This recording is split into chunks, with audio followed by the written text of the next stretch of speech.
Tonight on this special Thrill Me Podcast Network video, we are going to spoiler review The Marvels. Is it really as bad as the internet says it is? We're also going to get in through the whole year of 2023 with Marvel, which leads into 2024, and give some of our final thoughts as Marvel as a product at the end of it. But if you have clicked on this video, I made the thumbnail and I still stick with my guns. Marvel's biggest problem is you. Wow. That's right. Yes. So I will dive into that later on, and we will have a conversation. What I'm excited about is joining me on this spoiler review. He went to theater to go see it. Is the one and only. He has his own show that comes out on Mondays, Mr. Review It Rob of the Review It Rob show. Welcome. Hey, man, glad to be doing this. It's fun to talk about some movies with you. You're a fellow movie guy. We both have some thoughts on the Marvels, especially the internet's thoughts on the Marvels. So definitely excited to get into this. I've been waiting to talk some spoiler stuff with this movie. It's wild to me because, and I don't know if you know, internet, Rob is not a Marvel guy. No. And I feel for the past year, I can kind of fight for the fact that you were kind of a Marvel movie guy this year. 2 out of 3, yeah. 2 out of 3 ain't bad. Not bad. That's what Meatloaf told me when he was singing. So, Exactly. 2 out of 3 ain't bad. But let's get into this movie. Let's get with the most recent, and the most recent, which is your background, and I find that hilarious that that's the picture I picked. We are going to talk The Marvels, which is a pseudo sequel to Captain Marvel, but also brings in characters from the TV shows Miss Marvel and WandaVision. And if I'm right from listening to your non-spoiler review this past week of the Review at Rob show, you have not seen either of those shows, correct? No, I've seen Wanda. I love Wanda. Wanda was a great show. Miss Marvel's the one you have. Miss Marvel's the one I missed. And I've tried to watch it before going into this movie. It just ran out of time. Yeah. But, so I didn't know much about that character going in, which was interesting while watching the movie. But I will give them credit. I think they do a fun job at the beginning. Again, spoilers all day, every day. And I'm going to put this up right now so we don't get blasted. Marvel spoiler review. I think they do a really good job at the beginning of the movie of giving you Kamala, like her fandom towards Captain Marvel. And at the beginning scene where she's like drawing and you see these kind of like pictures of them going on a mission and loving each other. What I find fun, and spoilers for you, Rob, the way they shot that and the way it comes off, that's how the TV show is. Like throughout the show, that graffiti art and stuff like that plays throughout the series. So immediately when I watch, I was like, oh my God, they're actually incorporating TV stuff into this movie, which I found great. Yeah, I'm glad they kicked it off that way because, like you mentioned, and like I mentioned, I haven't seen the show. So going into the movie, it's like I don't know who Kamala Khan is. I don't know her powers really. I assume she has Captain Marvel type powers, but I'm glad they opened the film because when they opened that way, I'm like, oh, I get the gist of who she is now. I get everything I need to know. Kind of like Across the Spider-Verse. Where it's like, we're going to introduce you to this character. Here you go. This is who they are. And then we're going into the movie. Yeah. And I think they did that because there are people like myself out there who have not watched the show. I've not watched any of the Marvel shows. They're just watching the movies. Right. And I think that was a good way for them to be like, okay, let's help you understand who this character is. And Monica Rambeau being the other character coming in where we will, I mean, unless if you watched WandaVision, which I feel I would have to say 90% of the Marvel fandom had seen that show. Yeah, so first. I think that's why we don't spend a lot of time with her to figure out who she is, because we do get sprawling who it is. Technically, she is a character from Captain Marvel.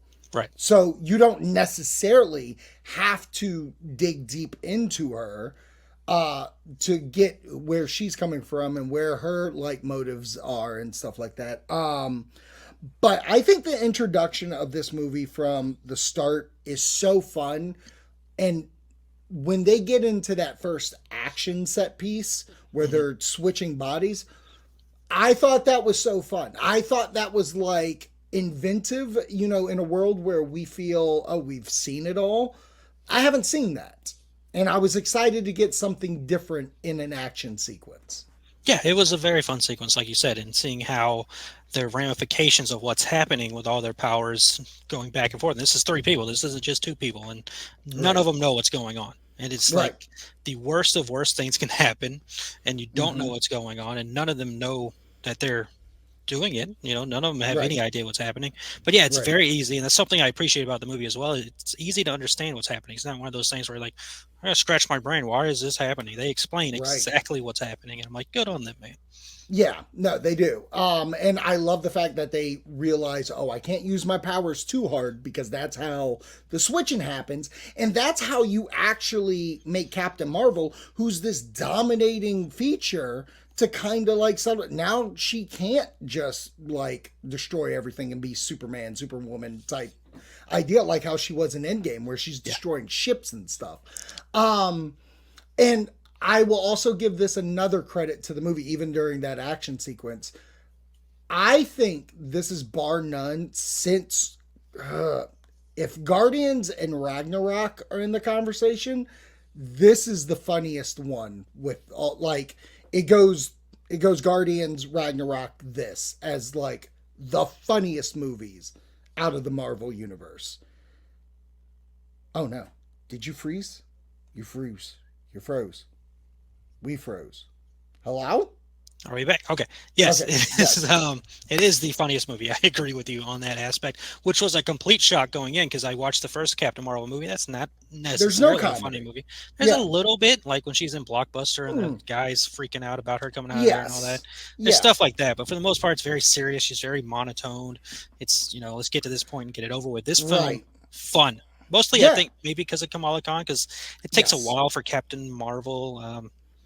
Well, she has to play the straight guy. She has to Yeah, be like Carol Danvers there we go. has to be the straight guy in this, where Kamala is the one who is fun, and then the like even drier one is Monica. Even though they all have fun bits that they do together, during that first action scene, and I'm not even lying, the funniest thing I have seen in so long was when Monica Rambeau and Kamala are coming down Hmm. and they're in the globe that Kamala's made, and then when it breaks, Captain Marvel's there, Yeah, and like Nick Fury's like, "Oh God, no!" Oh, it's just Carol.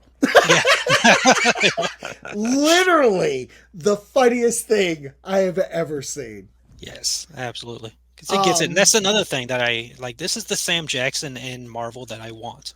I don't yes, need him any other way. I just want, and that's nothing against Sam Jackson. He's a fantastic no, actor, but no, I feel his character is best represented as the head of the gang, but he's yeah, not there all the time. He's the guy right. behind the scenes, giving you some coaching. And we'll get into that later with Secret Invasion. It's wild to see the two sides of him, like Hmm. from the like you could tell they're trying to do a Winter Soldier esque type of Nick Fury, but then this movie he feels more Avengers. Like this is the Nick Fury from that first Avengers from Age of Ultron. And Yeah. I agree with you. I think that's the best Nick Fury. Yeah, I think that Um whole sequence is hilarious. Even with the fight scenes and the tearing so up the good. Khan's house. Like Kamala Khan's Yes. house is just getting destroyed left and right. The family has no idea what's going on. She Right. randomly reappears. She's like, "What is happening?" And then she disappears again. It's hilarious. I think one of the best bits about this movie, that the reason why I think Miss Marvel, the show, works is because I love the family so much. And my biggest, like, not even hang up, just fear going into it, I was like, I just don't want to see them for 5 minutes and that's it, because I do love the family. The fact that they're throughout the movie, I think is a blessing. And again, a good way of sequelizing. This felt like the Miss Marvel finale that I wanted. Like, I do enjoy the way the show ended. Spoiler alert for the show. Like, the post credit of the show is when the closet breaks and Captain Marvel's standing there. Okay. That's the post credit. Which I think's cool because it just bleeds right into it. Um, but we continue. They're trying to figure out their what's going on with them. Captain Marvel's going around asking people some stuff, and they're figuring out the second bangle, which Miss Marvel has. And I love the little montage that we get of them trying to control it when they're on the ship. I love the intergalactic song playing. I love them throwing the rocks. I thought that was a nice montage. I wish it was a little longer. I This movie is only an hour and 45 minutes, which I don't think necessarily hinders it. No. I think we could have had 5 to 10 more minutes of just maybe interplay, maybe even for the villain. I think if I have negatives, it's those. But outside of that, they're just having a ball on this movie. Yeah, and I'm glad you brought that up because that was another sequence where I was in the theater. I'm like, heck, freaking yeah, man! I'm glad they're learning how to work this all out because they just got done with another battle where they didn't quite work out the way they Yes, wanted to. when they're trying to get the Kree, or not the Kree, I'm sorry, the Skrulls out of that planet, because I heard this the other day and I kind of fucking like, yes, and I think someone was saying it to be mean, but I took it as holy shit, you're right, and I love it. The villain's plot to this movie is Spaceballs. Like, Oh my, yes, it the is. plot of the movie is literally I'm trying to suck your air, your water, and all that, and bring it to Spaceball City. And Wow. I'm not going to lie, I kind of love it more because of that now. It does add a lot more to it. Yes, yes. But you're right. Like when they're trying to save them and they don't win, and the Skrulls are being very, mean towards Captain Marvel Carol, and we get our like cool cameo of Valkyrie coming in and being like, "We'll take these refugees and we'll bring them back to Asgard too. This time it's personal." Yeah. Um, I mean, which fair enough. I mean, the Scrolls have a right to be mad. mhm, mhm. Carol she did save them and find a new place for them, but she also in turn ended up having them lose their place Right. because she went to destroy the AI that was previously controlling what she was dealing with The before. Kree. Right. Yes, the Right. Kree, and that's why we get not Ronan the Accuser or female version of Ronan the Accuser in this film, who is awesome, by the way. I think she's Yeah. great. Love her. Probably could have used a little more on who she was, But that's but what I'm saying, where the 5 to 10 minutes they could have added could have been more gravitas towards her character yeah, just to get behind it a little more. Because, like, and I think everybody can say this, Marvel has issues with villains, I would say 60 to 70% of the time. yeah. Yes, we get Killmonger. Yes, we get Thanos. But, like, we get lucky Loki. But I even think Loki isn't that great in the first Thor movie. I think it takes that entire evolution of him to really get behind him. To Plus, is he when really we, a villain anymore? Like, well, he's that's what I'm saying. But yeah, like he is the villain of Thor 1 and he's the villain of Avengers. But we got 2 movies with him. So yeah. it's easy to back that. But like if you want, like, she has as much screen time as the Red Skull. Wow. Like, Okay. I mean, I find it, if they would have just given us 5 minutes of just backstory of her, I think it would have been a little bit better. See, Um, yeah, they gave us like what 5 seconds. They show the place getting destroyed, the rocks fall on her when she tries to confront right. Carol, and that's I about it. I think this movie, and what you say about this movie, what you say, I think Thor: Love and Thunder did a good job at least introducing Christian Bale's Yes. character, because the entire beginning was that. I kind of wonder if this movie could have started off the 5 minutes before the Marvel Studio. You know how sometimes they'll just start the movie Yeah. and then we'll get the Marvel Studios logo. I think if this movie would have just started, we're on the Kree planet. She could have been walking around, and instead of montaging it and having that entire situation breathe, I think that could have done a little bit more for getting behind her. Yeah.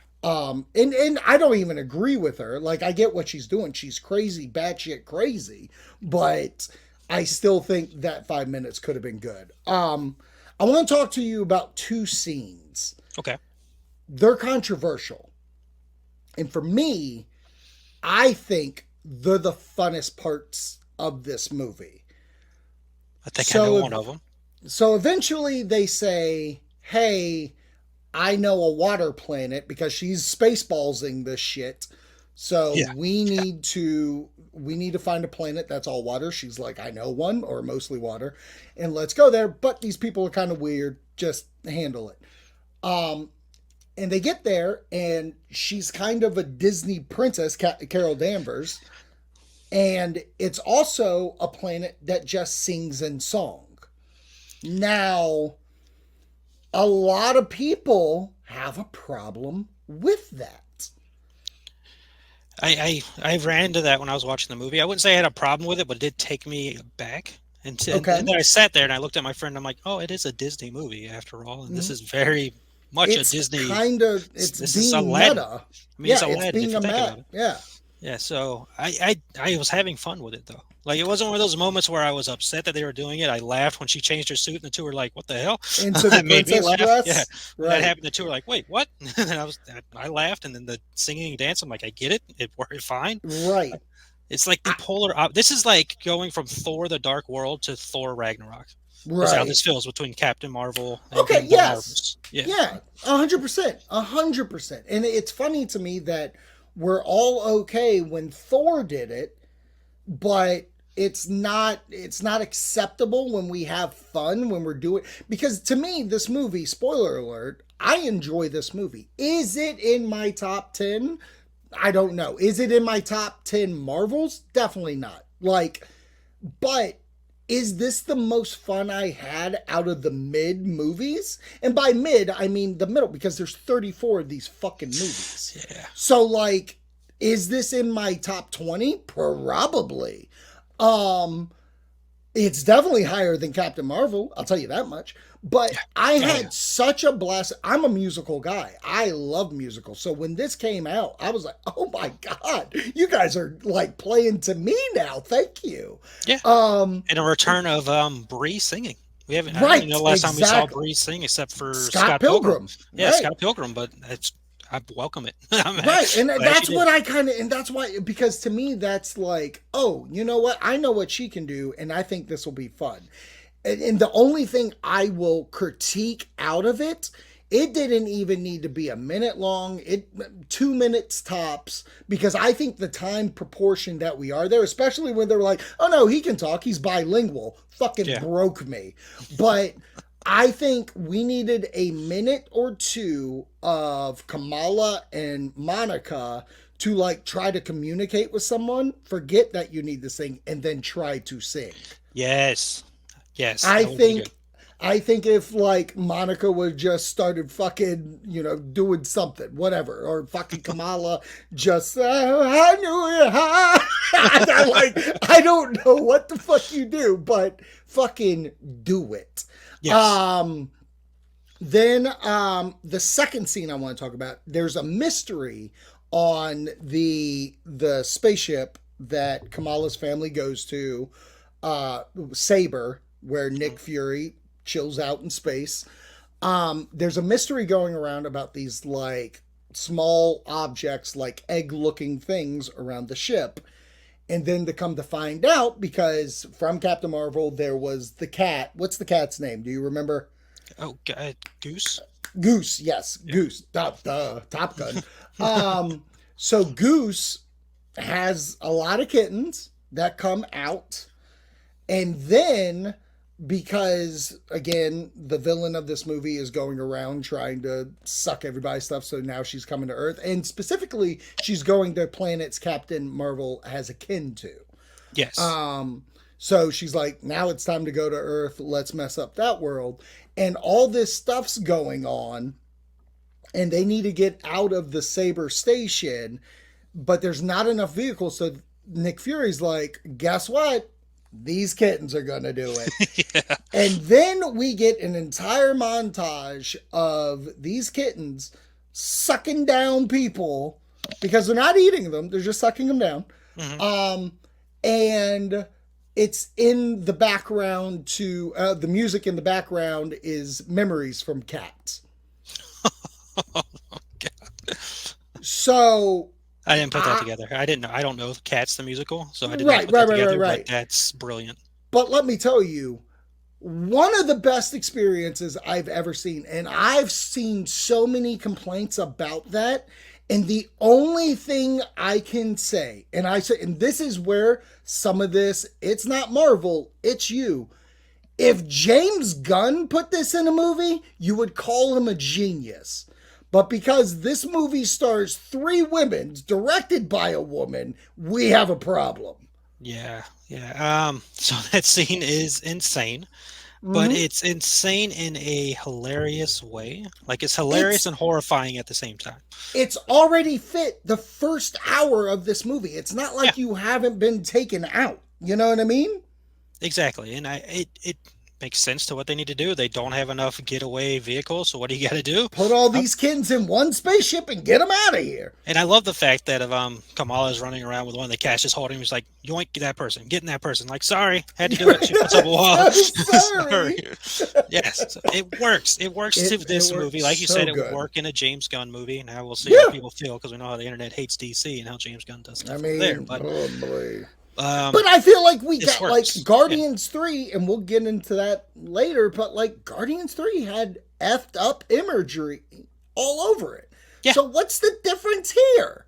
I got an astronaut dog talking to people, and you can't take this squid cat, you motherfuckers. No, Whatever. exactly. It goes right back to Thor Ragnarok. If people love Thor Ragnarok, especially after what we knew of Thor before, and they can Right, make that very hard right turn, then right, yes, it's right. very easy to take it in this movie. 100%.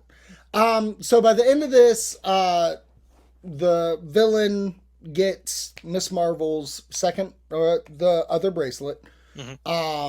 opens up a fabric of time and space that she Yeah. shouldn't have. And they come up with the idea of, okay, well, if we sink our energy, put it in Monica, and Monica could close it. Monica goes on the other side because it's a different reality, and that's the only way she could close it. But Carol doesn't want to lose Monica because she's already lost so much. And I think that's one of the dramatic things that I love about this is like, Carol's lost so much. She's lost her best friend. She's lost her planet. Like she's lost several planets, and Hmm. she just doesn't want to lose one more thing. But ultimately, Monica Rambeau sacrifices herself, and she does. And then eventually, what I kind of love also in this, because like you said earlier, Kamala's home has been beaten to shit. So now they're moving down to Monica's old place. Yeah.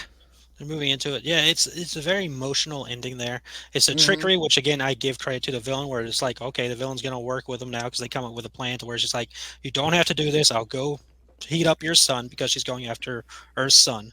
So Right. Captain Marvel's like, I'll go heat up your son. We can fix the world. And she goes for it, and then of course backstabs like a villain's supposed to do. Right. And then they defeat her, of course. Right. But yeah, I like the emotional aspect here at the end of where she loses her friend. She's got to hug everybody, and just the coming down in the ship and freaking Kamala being the one that comes out of the ship at the end instead of Carol is like great. Okay, but where's Carol? And then like just like Fury asks, Mm-hmm. where's Carol at? And it just builds into this whole emotions of figuring Right. out what's going on. And of course, she's over there. She's fixing what she messed up before and living up to her promise. Like Mm-hmm. Kamala says to Fury, she's keeping a promise.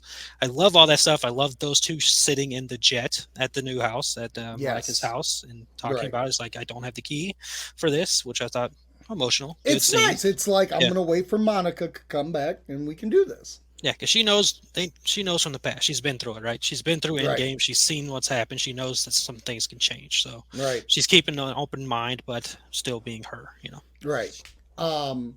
So this movie, technically, I don't care what you say because that's the end of the movie.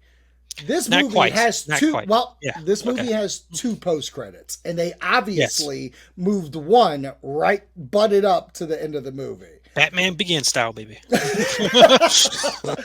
And so the first one we'll talk about is we're in New York, and Kate Bishop is entering her home, and there is Kamala sitting in a chair and reenacts the entire speech. Not even verbatim, just guessing Just good enough. that Good enough. that Nick Fury does to Iron Man in the first Iron Man. Like, she's sitting there, she's wearing a Kate Bishop trench coat. Like, it's not even her trench coat. It's Kate Bishop's. Um, and does the whole spiel about I'm making a team and stuff like that. What were your takeaways of that? How much did you love it? First off, I mean, we're talking Kate Bishop. I love me some Kate Bishop. Did you watch Hawkeye? Did you watch that show? Oh, okay. Okay. Again, I'm a Haley Steinfeld fan, so it was pretty easy for me to watch Hawkeye. Right. So yeah, I was pleasant surprise. I was not expecting to see that at all. As like you said, that's definitely would have been a credit scene and like some throwaway. That was the mid credit. Like well, no, to me that was the mid credit. They didn't trust people would stay, so they wanted to like butt it up because that is essentially setting up Young Avengers. Do I think it's Young Avengers the movie? Do I think it's the show? I have no idea. But I definitely think it may not even be Young Avengers. It may just be her being I'm making the Avengers again. The Avengers, yeah. Fury's making a new Avengers. So yeah, I like that. I don't know. The third person, are they talking about Ant-Man's daughter? Or are they talking about somebody else? Well, because she says I got another guy, right? Yeah. I don't know if that's implying I got Captain Marvel. I would imagine Ant-Man's daughter is going to be a part of it. I imagine Spider-Man will end up in it. Yeah. There's plenty that you could go through. I mean, Ironheart, right? Ironheart, definitely Ironheart. So yeah, if we do Younger Avengers, you got all that. But if you don't, I mean, Sam's Captain America, he'll be in. He'll be there, yeah. So that was the first one, which I thought was just hysterical and perfect. And then we get an actual mid-credit scene, and it's Monica, who was on the last time we saw her. She was on the other side, a different reality. And she wakes up and she sees her mom next to her in like a blanket, and she's like has a legitimate freak out, and I think well acted because boy oh boy, she just pulled that off. And her mom's acting like she doesn't know her because she doesn't know her. She takes it off. She's wearing a Captain Marvel-esque clothing. I forget who she is. It's like bionic or something like that. Yeah. Something weird, but like a different emblem on her chest. And we hear Beast from X-Men talking and being like, how's our patient and stuff like that. And like, there's Kelsey Grammer's Beast. Right. Just having a full-blown conversation. And it's funny because a lot of people are like, oh, it's the animated version because it's fully CGI. It's not the full prosthetics. And I think it was only CGI because they didn't have time to like build a whole suit. They were like, just CGI it. We'll have them just do some voice acting, guys. But I think that it's in that X-Men world because when you get up and you see Beast talking to Monica's mom in the background, you see the X, like you see the X-Men movie X, and during the credits, the music that's playing it says from X-Men X2. So I legitimately think it's the Fox universe, and I think it's only reasonable to think that because next year's Deadpool, which I think is going to incorporate everything.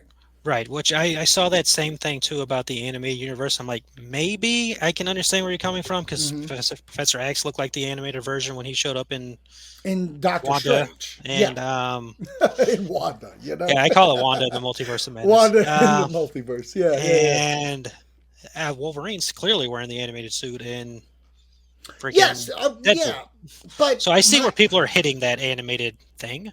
Plus, it leads to so many questions. Like, who is Professor Xavier then? Because he's died twice now. But that's my problem. Is like Professor X in the Wanda movie. Yes, he's in the yellow go-go. He died. Yeah. So why would Beast say Charles is talking, like wondering how is she? Because he would be dead. Unless the blip did something, but it's a different Earth, right? Or it's a different. Yeah. Again, I think, especially with the way they showed that door, that's the Fox universe. I think because Deadpool, he's got the recently thingy, right? Deadpool's got the Yeah. clicker where he can go into different Yeah, he places. So. has his own time machine, which I think will feed in to this movie. Which, how ironic did he do that movie and have a time machine, and now that somehow is going to play into this movie? Yeah, That is wild. that's very weird. So that is the Marvel spoiler Yeah, I mean, far review. be it for me, Mister Oop. Non-Marvel guy, saying Yeah, I what do you enjoyed that do? movie. I enjoyed the movie. I didn't Yeah, run into really any issues with it. I had fun from start to finish. It's a very quick, easy, breezy movie. Like, I I have an issue when the entire world. It almost feels like once Endgame came out, if the next movie isn't Endgame, fuck you. yeah, Like that's how it feels. And I don't want that. I need the last movie before this was Guardians, which is a proper send-off to that team, but it is ultimately depressing. yeah. I need I need a nice like cleanser movie wise through that, and I think that was perfect for this. I think like I all mean, right, the last here we couple go. of movies have been like that because Here we go. Spider-Man ends depressing. Spider-Man's depressing. Thor's depressing. Freaking Let's Ant-Man, not really. But Well, see, that's what I was going to say. Let's get into Marvel 2023 and we'll go back all the way to the beginning. And the beginning is Ant-Man and the Wasp. Now, my quick thoughts, I know we did. Hey, if you want to check it, I know the video is on our YouTube page. We did a whole review for that. I know I came out of it liking it. I didn't have as many problems as a lot of people had, but I thought it was fine. I don't think it's as good as the Marvels, but I was fine. You left the movie how? Ant-Man and the 500,000 name. Yeah. I Ant-Man and the Wasp and the Quantumanium of Solace. yes, that. I I'm so far removed from that movie. I Yeah, didn't hate it like a lot of people hate it. I right. like the introduction to a new Cassie because it's the third different person to play Cassie at this point. Yeah, you're right. Um, I thought it was fine. I don't think it was the best introduction to Kang by any means. It did not make who was supposed to be our big bad look good in any way, shape, or form with how that movie ended. Right. But I don't hate it like everybody else did. If that makes Okay. sense. Yeah, no, it totally makes sense. For me with this movie, oh no, did I not? Oh, I'm such a dickhead. I didn't. I didn't put the poster for it up. That's how removed I am from it. Yeah, that's Uh, fine. It's up there. It's um, just really small. yeah. It's really small. Hey, our background, you know. Yes, that's it right there. There it is. Yeah, so I left it just fine. It was a fine movie. I've never been a huge Ant-Man fan, and I think to kind of put the big villain in this movie and then he gets swarmed by ants. Yeah, I can get reasons why people wouldn't be so in love with it. But I think the world just went ablaze and was like, this is the worst. And it kind of blew my mind because I don't think that is the worst. I think there are legitimately bigger movies that have bigger problems. Like, no offense. If you liked it, cool. If you didn't, you can't compare Ant-Man Quantumania to a Morbius, to a Venom, to a Venom 2, Carnage. Let there be Carnage because those movies have no idea what they're doing. While this one at least was trying to give you like bits of where this story was going, and Paul Rudd's amazing. So I don't know what your problem is. God, And I forgot about Morbius, and Morbius ties into the MCU, and they haven't mentioned it yet. shut up, Ted. So then we'll get into Guardians of the Yeah, Galaxy Volume 3. This came out in May, a few months later, and I think especially with the way the internet has acted, they needed this. They needed this win like nobody's business. I know we didn't do a video for this one.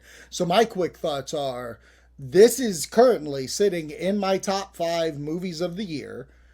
I didn't have a dry eye for at least 50% of this movie, and I thought it was a perfect way to say goodbye to everybody while also keeping some around. Like there are Guardians still kicking around. Peter Quill's obviously going to come back.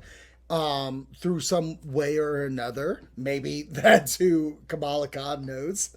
Yeah. um, so I do feel like that. But your quick thoughts on Guardians? Absolutely loved it. It fits well with all the other Guardians films. It's the perfect little bow tie off for what James Gunn created with Guardians and with that franchise. But yes, like you said, very emotional. It gave Rocket an amazing story, but it didn't sacrifice the comedy by any means. I swear I watched that freaking car door handle scene at least once or twice a month. Like that thing. I'm like, Yeah, pull it. Yeah, lift that. Get in the fucking car. It's perfect. It's the So perfect good. Guardians movie. Like I loved Yeah. every aspect. It's my favorite Guardians movie. As much as I do love one, and I think that is such a fun ride, something about three, it's going to just always. It's almost like Endgame for me, where it is a very like. Saying goodbye is so hard. Like, Hmm. I need to be in the perfect mood to watch this movie because it is perfect in my eyes. Yes. Um, you did not watch it, but over the summer after that, we get Secret Invasion, which for me, Is that freaking Khaleesi? Khaleesi, yes, it is. Okay. I Didn't was watch the show. looking I was looking so forward to the show. It was one of the most anticipated things TV wise that I wanted to watch. And currently it sits at the bottom of my list because it is a steaming pile of shit. And this is like Um, Agents of Shield kind of show, or is this? no. This was a thriller, a espionage thriller that had no idea what it was doing.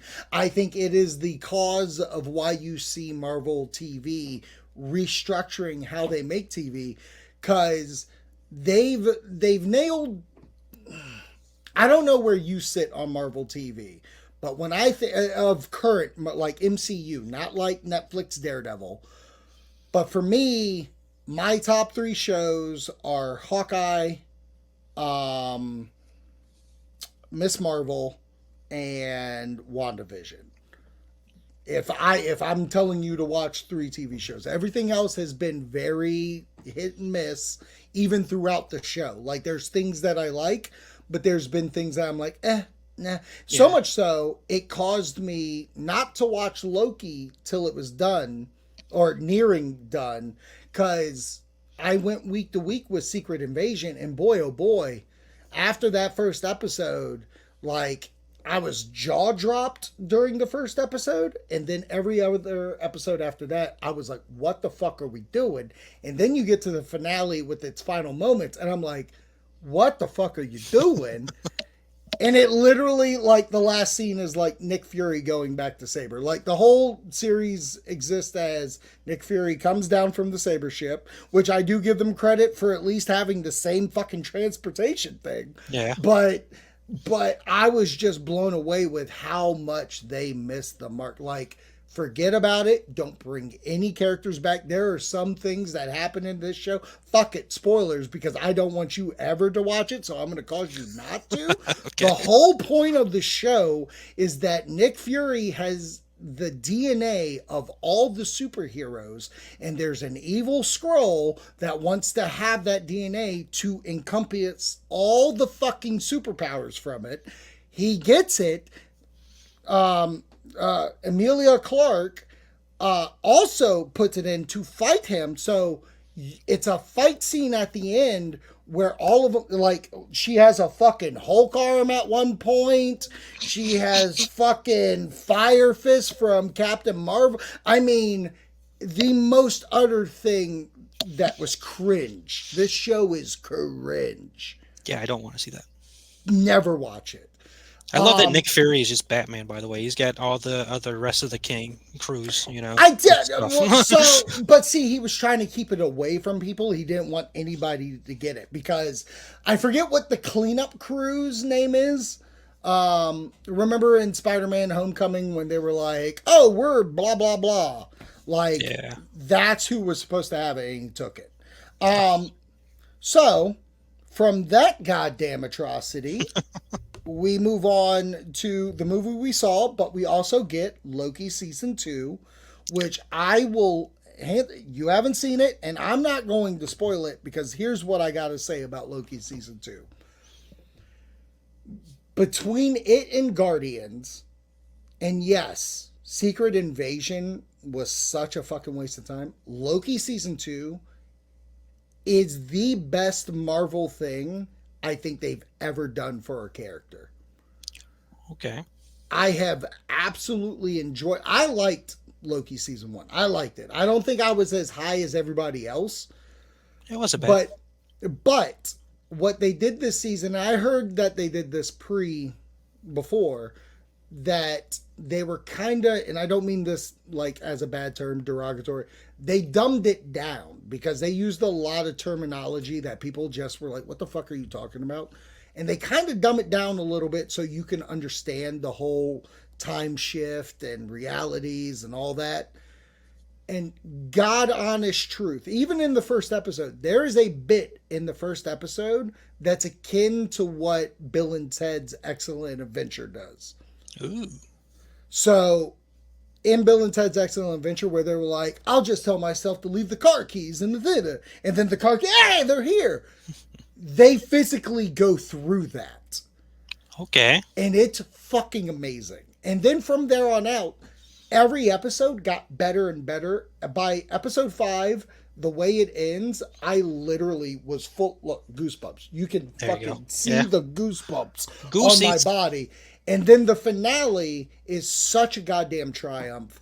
I have never seen a character's arc go so well on a Marvel show, but also practically Marvel besides Iron Man and Captain America. Okay. That's good to hear because the first season of Loki was kind of hit and miss with episodes. I didn't hate that show. I agree. There's fun stuff in season 1, but I think there is a fluency in this that is amazing. And Kiwan, I don't know his last name, but Short Round is a goddamn delight in this series. Everybody's a delight. Owen Wilson's obviously a delight. But I hands down think it's probably their best TV show they've nailed. And they got lucky with it. I'll be honest. They got lucky with it. Nothing to get mad about, like the first season where they're like, oh, the finished stones don't mean nothing. No. Like this sets everything. Honestly, and I get where they're coming from. If they don't move forward with Kang, they secretly figured out how to stop the Kang storyline in this show. Good. Which has always been weird to me with the Kang thing. Maybe, are we going to talk future after we talk about what they've done so far? Okay, well, I'll hold it till then. Okay, so and then we get into the Marvels, which we just seen, and obviously we haven't watched What If, which drops in December. Did you watch that trailer? Not really. Okay, so there's a season 2 of What If dropping December 22nd. What I will give them credit for... Same day as Aquaman, you motherfuckers. But I'll give them credit. New episode releases every day for 9 days. Ooh, I like that. So every day you watch that show, it's easy peasy. And the way I left What If, I was like, it was fine. It's fun because it's just What If. I don't think it's going to hold anything that matters to the overall scheme. But... without that being said, for me, the 2023 season of Marvel has been drastically hammered by the fandom unfairly. It's the new Star Wars. Like, look what the fans did to Star Wars. The fans hated everything that Star Wars put out, except for Mandalorian and Obi-Wan, I think. Other than that, they have torn Star Wars apart since they started releasing new stuff. And Marvel's getting to that point where they're like, we don't like this, we don't want it, so much so that they're like, we don't care to watch the shows anymore. And I think, and I know I kid, well, not really kid, but I said at the top, the problem is you. And ultimately, the problem is you. There are definitely problems Marvel has. Marvel's oversaturated. They do not need to release as much as they have. I think if you did a TV show with 2 movies or 2 TV shows with 2 movies, that's doable. But for a while there, they were just cranking shit out almost every 3 months.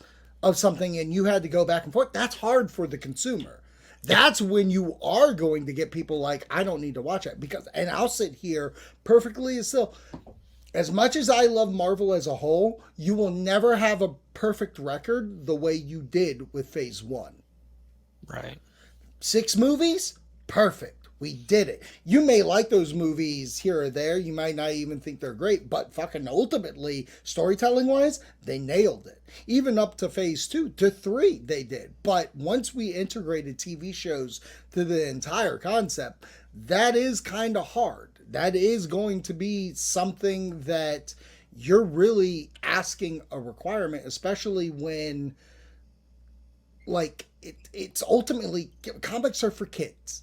So to do all this, to ask us to, I went to see the Marvels alone because my wife hates Brie Larson, which I figured because she commented on one of my posts about you or something like that. I didn't know that. Like, I'm gonna have to tell her. I'm gonna have to tell her.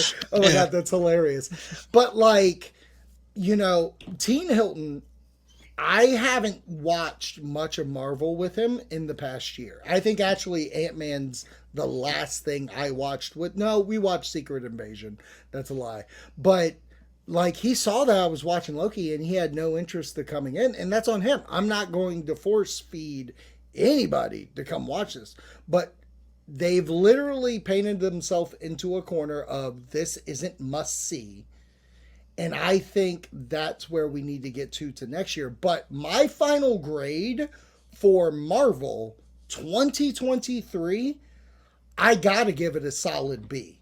Because I was fine with Ant-Man.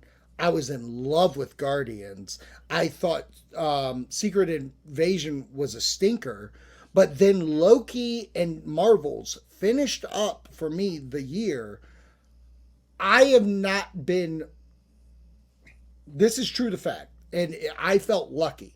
I watched the Marvels and the Loki finale in the same day.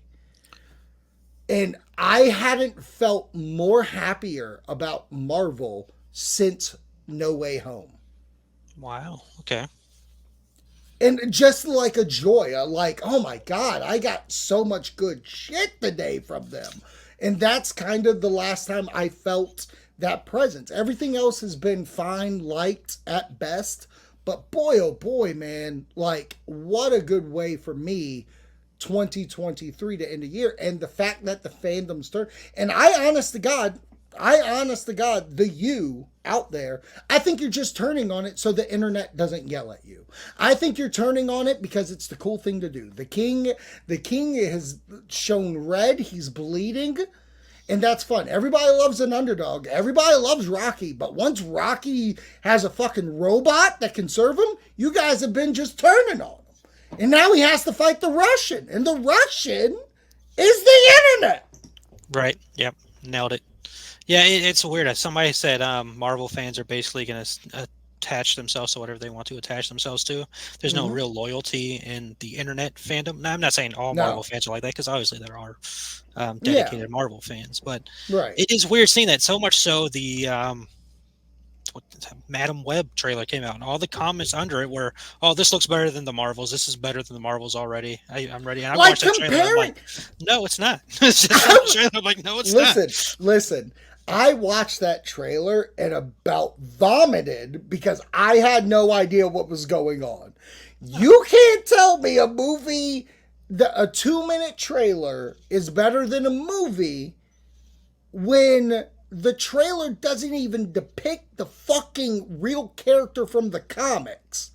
No. Don't know if you know, because when I watched it, I was like, why is this movie called Madam Web? Because Madam Web is an old lady, blind, fucking just in a chair, dictating where Spider-Man goes. This bitch is literally fighting a Spider-Man. Trying to save 3 other spider women. Oh my God. And we're getting so many quick cuts of them in spider suits. They're like, we can't show this CGI. Sweetie's gonna be pissed. Oh God. So we didn't even see what's her face. What's her face is in that movie too. Emma Roberts. Emma Roberts. Emma Roberts is hiding. I, I don't look. supposedly the I'm mom not. of Peter Parker Look, or something look, like that. I don't know. look. I ain't hating the Scum universe, the Spider-Man cinematic universe, but boy, oh boy, but boy, oh boy, if you're going to literally write under that trailer, this looks better than the Marvels, then you're the same cocksucker cuck that wrote on Ghostbusters 2016. Thumbs down. This is the worst thing I've ever Yeah, seen. it's the same exact people. It's the same fucking Same people. exact people. Go fuck yourselves. Both All right. Sony too. Imagine that. Oh, oh my God! You brought it full circle. All right, so let's go Marvel 2024. Okay. Currently, the only movie, and I think it's confirmed, the only movie that's going to come out is Deadpool 3, because Yes. everything's gotten pushed to 2025. Show wise, I know Echo drops in January, and it's all episodes at once, so it's binge. Binge City, and it's on Hulu and Disney Plus because it's TVMA. Okay. Echo is from Hawkeye. From Hawkeye. Yes. Yes. Okay. So I know that I did. There's a trailer out for that, right? Yes, there is a trailer, and the trailer is heavy Kingpin with her. Perfect. And there is a shot, I haven't really seen people talk about, but there is a shot of Daredevil in it. Great. That sounds so. This all being two shows and one movie. What's the other show? I thought you said. Is Agatha finally coming out? No, I don't think so. I'd have to double check, but I don't think so. I feel like that got pushed back again. Okay, so currently all I knows of Echo in January, and then Deadpool 3 in July. And this is all I got to say about this. This is what Marvel needs. Marvel needs a fucking break. Yeah. Because they need enough time to breathe. I know it's the other side of the coin. DC, they're releasing Aquaman, and then they just have Joker, which isn't even in a universe, coming out. Yep. Yeah, it's an Elseworlds that comes out in October. Then we don't get another movie from that until Superman. Okay, so God. All right, Marvel-wise. Oh, God. Madam Web. Yeah. Deadpool 3, Kraven the Hunter. Whoa. Do not come in here with that scum shit. That's why I shook my head. On their Marvel-wise. Sony's on their own fucking track. Okay, so MCU-wise is just Deadpool. Movie-wise, and then Disney Plus shows, we have Echo. Okay. In January. Yeah. X-Men 97 animated show early mid 2024. That's fun. So that's after mid 2024. Deadpool 3 is July. It's going to drop about the same time. They currently have Agatha Darkhold Diaries as fall 2024. So you give me both those shows, and especially because the shows are so separated. Like you're talking quarter 1 versus quarter 3. Yeah. So I think that's a good distance. I think Deadpool being the only movie, they can run the fact that no one's watched the Marvel movie since the Marvels, which obviously hasn't done well. So with people going to theater, there's a potential that Deadpool makes $1 billion. Of course, it's Deadpool. We know Deadpool's beloved. It's got Wolverine in it. We've been wanting to see that. It's an R-rated film. Yep. So if it doesn't hit $1 billion, it might be because of the R rating, but we'll see. Yes. Yeah. But I think it can. I think it will score 850. Yeah. Oh, it's going to do business. There's no way it doesn't do business. Yeah.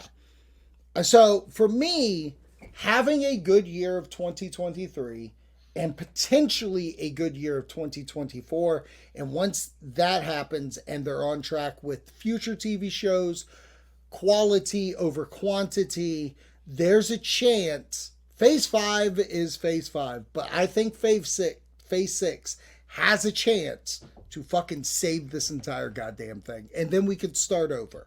Then we start over, baby. Which I love that both DC and Marvel are rebooting. Yeah. They're both in a world where they're rebooting. I mean, Marvel's not fully rebooting like DC is, but obviously there's a change that needs to happen over there. Yeah. And now they're starting to move in that process. And going back to the Kang thing we were talking about, if they do replace Kang, Like they showed in season 1 of Loki that there's variants of Loki, and they're not all They talking all the don't same. look like him. Yeah, so it's very easy for you to be like, "Oh, there's Kang, but it's not Dude Man." It's been wildly funny to me how much they don't want to fucking recast. Like, we don't sit in a world where you recasted Don Cheadle from Terrence Howard. We haven't, or we recasted Mark Ruffalo from Edward Norton. Like, I don't understand this whole fucking, like, and it's the internet. Again, the problem is you. You have put these people like they're fucking real characters and not goddamn actors. Someone else can be Kang. Yeah. And this is just going off if he gets, like, if he is guilty, which we will not find out till November when the trial, November 29th when the trial starts. Like, the fact that we can't fucking just get a different actor to come in. I forget his name. He was in Get Out. He was in The Haunted Mansion this year. He was in Oh my God! fuck, What was his I'm name? gonna look it up. I love this. I love this. I Haunted love Mansion. this. Good pull. Yeah, thank you. Haunted Mansion. Lakeith? Yes. Lakeith Stanfield. Yes. Lakeith Stanfield. Yes. If you're going to look at me and tell me that Lakeith Stanfield couldn't be fucking Kang continuing on, you're an idiot. He is a tremendous actor who has tremendous range, and he could pull that off. And he's not even the only fucking one, pal. We're not even talking about Donald Glover. Fuck, we're not even talking about Donald Glover's already in the MCU. Oh, yeah, okay. So fucking, we're going to sit here and act like Ryan Reynolds wasn't in Blade Trinity. He wasn't. We're not going to sit here and act like that Ryan Reynolds wasn't Hal Jordan. Listen, we forget Blade Trinity, all right? Triple H was in that movie. We don't talk about Blade Trinity, okay? I'll talk about it all day. Fuck. Oh my God, I can't find it. I'm not finding the other person I was thinking of from. I mean, John David Washington Atlanta. would be fantastic. John David Washington. Yeah. Oh my God! Like literally. You have a plethora of people that could fulfill this fucking role and continue the story and be a variant. And you're telling me you don't have footage of fucking Jonathan Majors where you can have this guy come up and just kill him? Yeah. I mean, heck, he died in Ant-Man. For all we know, he's gone. There's thousands of them that you could just take.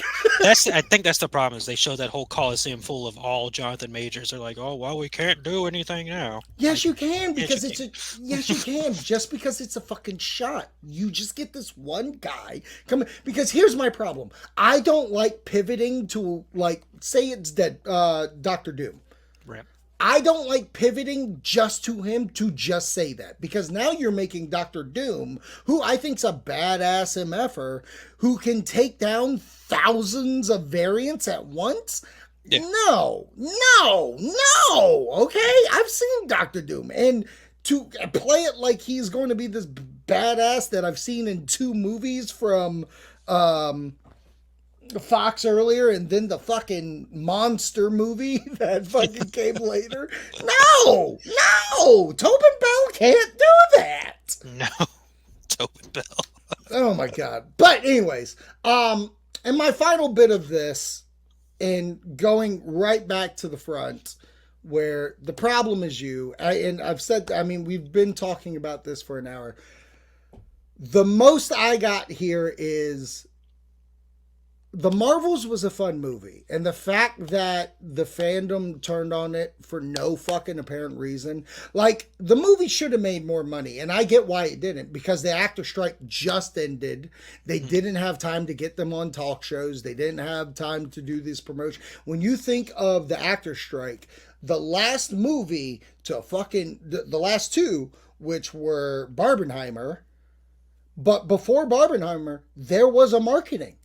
Ryan Gosling was everywhere. He was fucking petting dogs, like, all over the place. Margot Robbie was doing, and that movie made $1 billion. And since then, we didn't, because the actors couldn't do anything. No one could have promoted. If Kamala, the actress who plays Kamala, if fucking Monica Rambeau, the actress who played her, and Brie, who plays Carol, If they all could have done shows together or do these internet things, I think the movie would have made a little bit more its opening weekend. I think it made 110 worldwide. I think $150 million was possible for that opening, which wouldn't have been horrible. Do you believe in this superhero fatigue that they're bringing up? No, no. And the reason why is because, and I think this is what a lot of people say, oh, just make good superhero movies. They do. This is a fun movie. It is a fun time at theater. I haven't been to theater since August. Everything I've watched has been at home. And I was aching to go to the theater to see a movie. And this is what drew me out to go to theater. This was a fun movie. Is it my favorite of the year? Absolutely not. But was it a fun time that I was laughing, enjoying the action, and having just a ball with? Yes, it was. And it's okay that not every movie is Infinity War or fucking Captain America Winter Soldier. It's okay if they're just fun. It's okay because guess what? Barbie's fun. Barbie is a fun movie. And watch this. Hey, this is better than Barbie. Really? I said it. I said it, America. I said it. It's a fun movie. Okay. I haven't seen Barbie yet, so I can't really debate you on that one. Okay, that's fine. Again, I can say it till the end of the day. I'm not a Marvel guy, and guess what? I enjoyed this movie. I went to the theaters. I left the theaters a happy person. I did not have anything to complain about. I don't know exactly how I can equivalent to DC, but if I would, like, just as a comparison, I would say it's as fun as the first Shazam. Yeah. Like, it's in the same ballpark of, like, just a fun time. Mm-hmm. Like, there's nothing. I haven't seen Blue Beetle yet, which I'm hoping to see very soon. Like, somebody told me it's on Max. Yeah. No, it's not. It should be, yeah. I feel like I'm telling you, it's not. I feel like I think it drops like December 5th. Blue Beetle on Max. I'm searching. Keep talking. Yeah. I'm sorry, but like, November 17th. November 7th. Oh, Friday. Yep. I got me a movie to watch. I don't know, man. And the only reason why I didn't even go see it that in theater is because it was such a flip-flop of, is it he's still going to be the Blue Beetle or not, or is this going to continue? With all that stuff, like, I just was like, I don't want to get invested again. I'm tired of getting invested. So I'm glad. I can't do that. I'm a DC guy. I have to be there. Oh, I'm a DC guy too, baby. You know I am. But like, I'm excited. Look, that's a different show. We're going to do the December Aquaman. After Aquaman comes, get ready for DC year-end review. Yes, I like it. I'm excited about talking about that. But review it, Rob. Plug your stuff before we go. Yeah, man. Host of the Review It Rob show, where I talk movie news, spoiler free, as well. Yeah. So I talk the Marvels. You can check out the spoiler free thoughts there. But we just talked about here. I'll talk about hopefully Hunger Games will be the next episode if I make time to go see that in theaters. But I do that talk movie stuff. I'll throw in random stuff to talk about. I just have fun there. Also, WBRU with my brother. We talk football stuff, other random nonsense, National Day stuff. We have a good time over there, and theme park stuff. So we do those two shows. Yeah. Hell yes. And I'm on Core Memory Unlocked, which comes out every Tuesday. Soon to be another show coming out, Thrill Me Weekly, so be on the lookout for that. And this was a fun time because it is Fun Friday on the Thrill Me Podcast Network. Let me plug something, man. Yes, it is Fun Friday. Check out the My Cousin Vinny episode of Core Memory Unlocked. Freaking loved it. You only loved it because Justin does a sweet Marissa Tomei impression the entire episode. I thought it was Marissa Tomei. I thought it was away from the string for a moment. I thought they were playing a clip. Fantastic. All right, so we'll catch you on the next video and be on the lookout in December for the DC year-end review. All right, Rob. Talk to you later, bud. Bye.